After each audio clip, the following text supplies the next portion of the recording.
சென்னை நந்தம்பாக்கம் வர்த்தக மையத்தில் உலக முதலீட்டாளர்கள் மாநாட்டின் நிறைவு விழா நிகழ்ச்சி நடைபெற்று வருகிறது. அதில் முதலமைச்சர் மு.க.ஸ்டாலின் உரையாற்றி வருகிறார். காட்சிகளை நிரலையில் பார்க்கலாம். முனைவர் டிஆர்பி ராஜா அவர்களே, வருகை தந்திருக்கக்கூடிய மாண்புமிகு அமைச்சர் பெருமக்களே, சட்டமன்ற நாடாளுமன்ற உறுப்பினர்களே, உயர்திரு தலைமைச் செயலாளர் அவர்களே, தொழில்துறை செயலாளர் அவர்களே, எம்எஸ்எம்இ துறையினுடைய செயலாளர் உள்ளிட்ட பல்வேறு அரசு துறை செயலாளர்களே,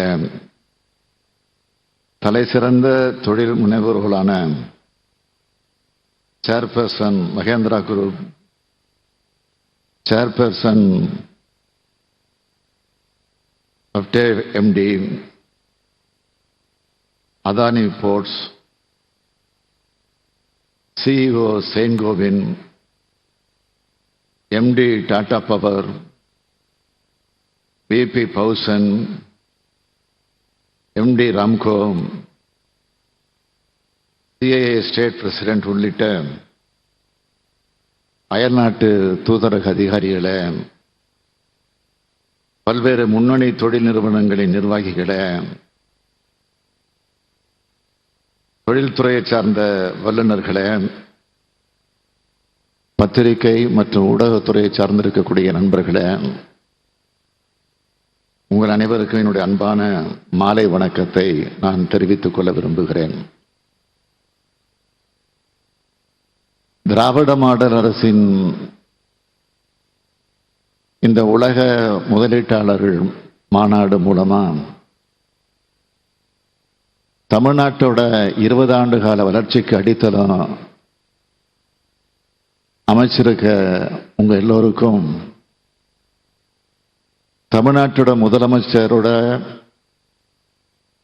பொறுப்பில் இருக்கிற காரணத்தால் என்னுடைய மனமார்ந்த நன்றியை நான் தெரிவித்துக் கொள்ள விரும்புகிறேன்.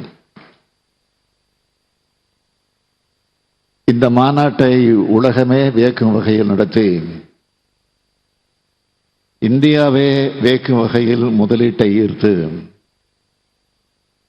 என் இதயத்தில் நீங்கா இடத்தை பெற்றுவிட்டார் தம்பி டிஆர்பி ராஜா அவர்கள்.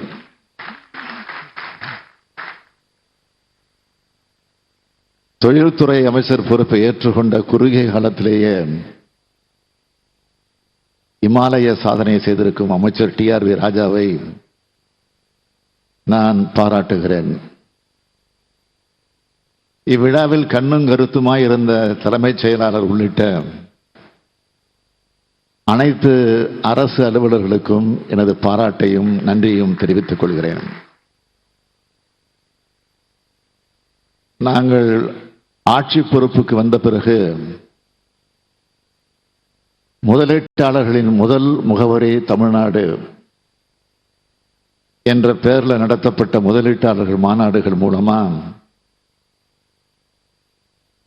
1,90,803 கோடி ரூபாய்க்கான முதலீடுகள் ஈர்க்கப்பட்டு 2,80,600 பேருக்கு வேலை வாய்ப்புகள் ஏற்பட்டுச்சு.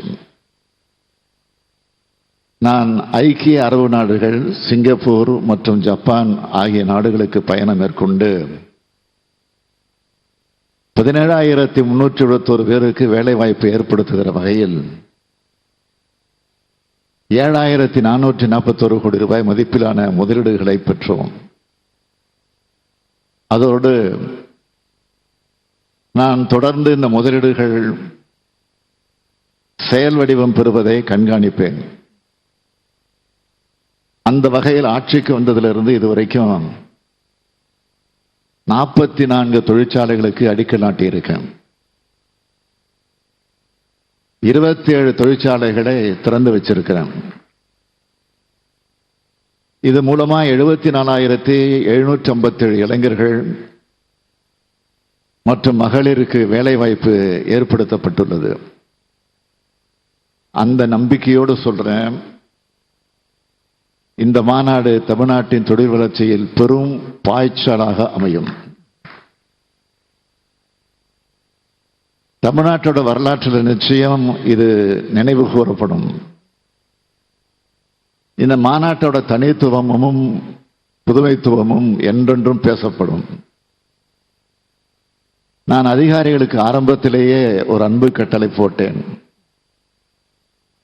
உலக அளவிலேயே முதலீட்டுக்கான சிறந்த மாநிலமா தமிழ்நாடு முன்னேற்றணும். இந்த உலக முதலீட்டாளர் மாநாட்டை நடத்துறதுக்கான முக்கிய காரணமா அதுதான் இருக்கணும் என்று சொன்னேன். எங்களோட அயராத உழைப்பு மற்றும் உங்களுடைய பங்களிப்பு காரணமா இந்த உலக முதலீட்டாளர்கள் மாநாட்டின் போது இறுதி செய்யப்பட்ட மொத்த முதலீடுகள் முன் எப்போதும் இல்லாத அளவா 6,64,180 கோடி ரூபாய் என்பதை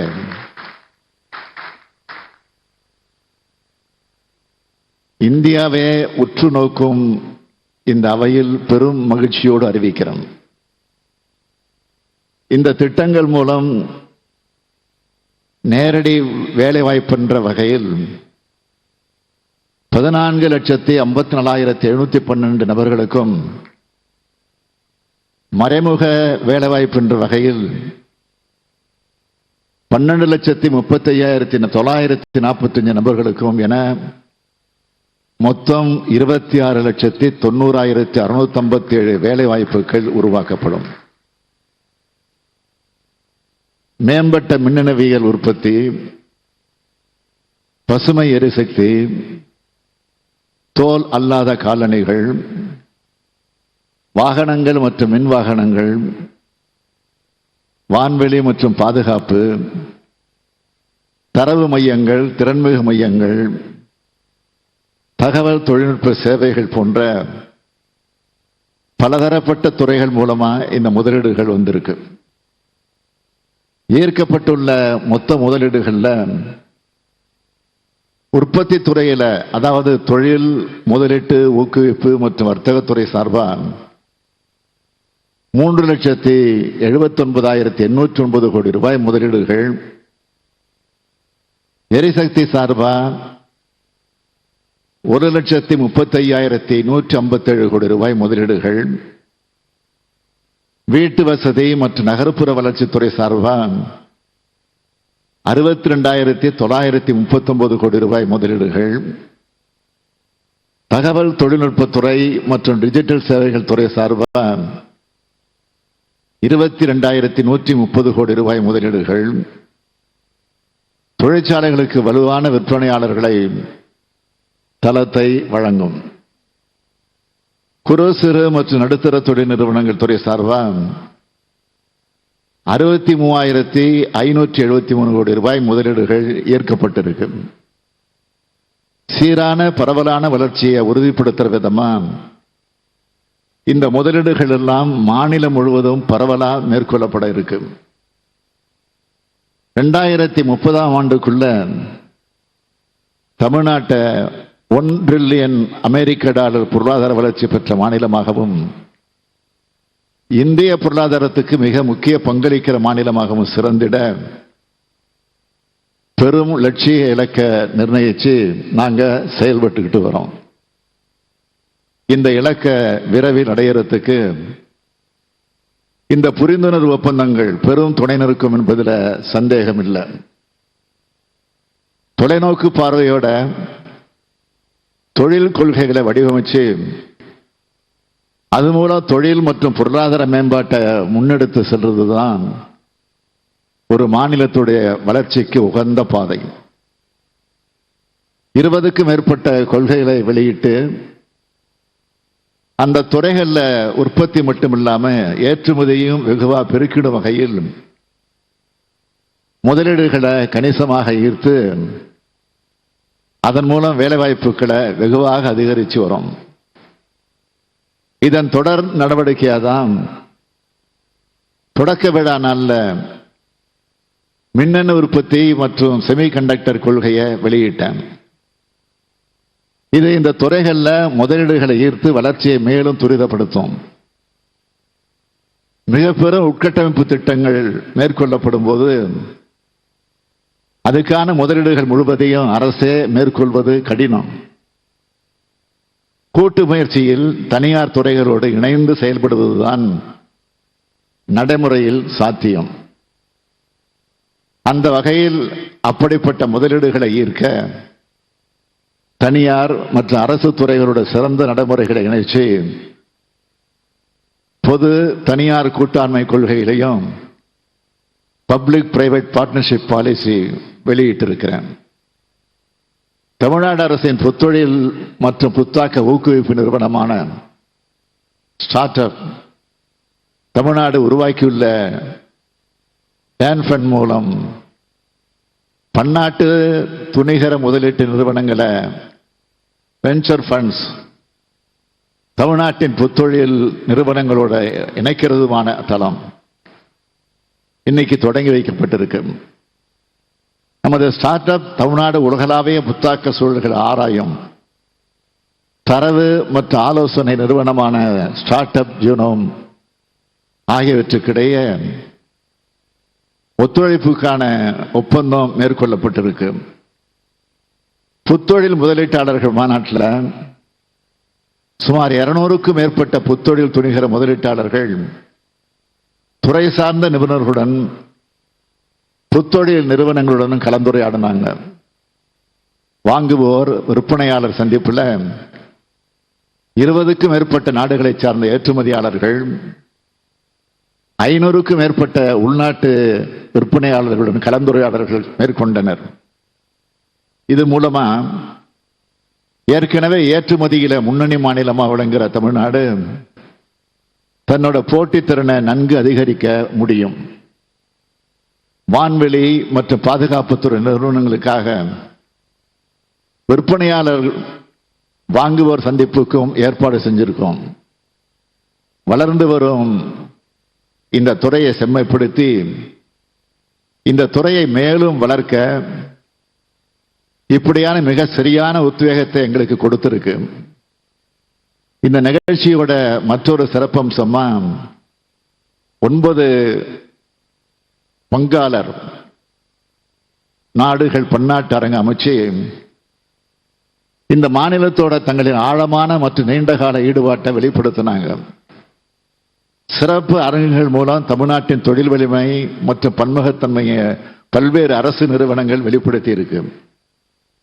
இந்த மாபெரும் நிகழ்வின் போது நடைபெற்ற வேறு சில முக்கிய நிகழ்வுகளையும் இங்கே குறிப்பிட விரும்புகிறேன். திட்டங்களுக்கான தொடக்க விழாக்கள் மற்றும் அடிக்கல் நாட்டு விழா, துறை மற்றும் நாடுகளுக்கான அரங்குகள், புத்தொழிலுக்கான களங்கள், பல்வேறு தலைப்பிலான கலந்துரையாடல்கள், அனுபவங்கள் பகிரும் சந்திப்புகள், கண்கவர் கலை நிகழ்ச்சிகள் ஆகியவை நடந்திருக்கு. இவையெல்லாம் எனக்கு மிகுந்த மகிழ்ச்சியை அளிச்சிருக்கு. இவையெல்லாம் ஆக்கப்பூர்வமாக நடந்திருக்கு. மாநிலத்தில் உள்ள கல்லூரிகள் மூலமும் நான் முதல்வன் திட்டம் மூலமும் மாணவர்கள் அதிக அளவில் இந்த மாநாட்டில் பங்கேற்று பயனடைய வாய்ப்பளிக்கப்பட்டிருக்கு.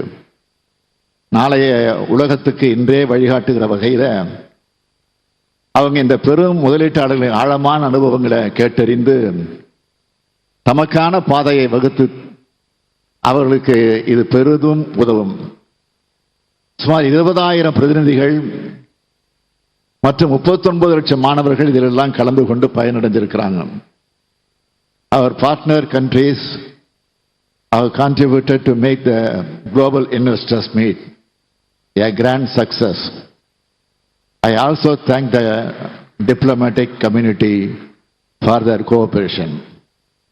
முக்கியமா நான் உங்களுக்கு தெரிவிக்க விரும்புவது எங்கள் அரசு மீதும் எங்கள் கொள்கைகளின் மீதும் வச்சிருக்கக்கூடிய உங்க நம்பிக்கையை காப்பாற்றுறது எங்களுடைய தலையாய கடமை.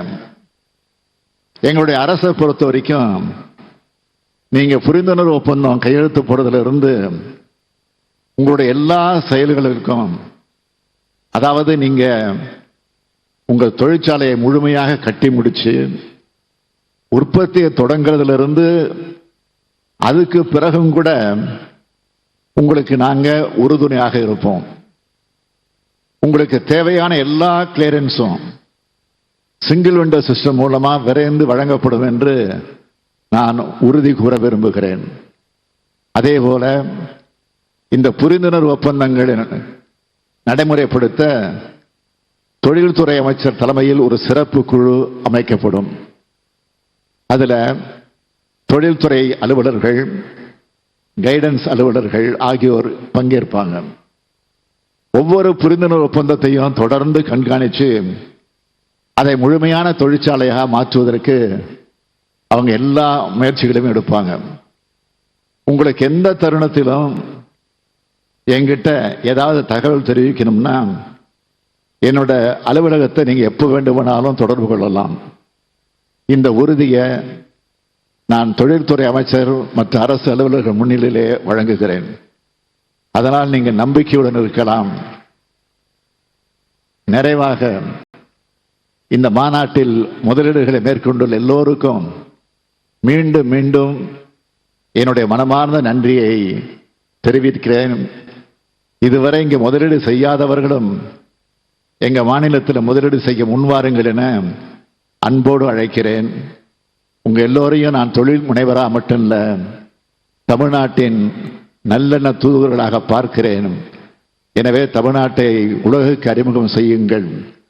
உலக நாடுகளை தமிழ்நாட்டுக்கு அழைத்து வாருங்கள். நன்றி, வணக்கம்.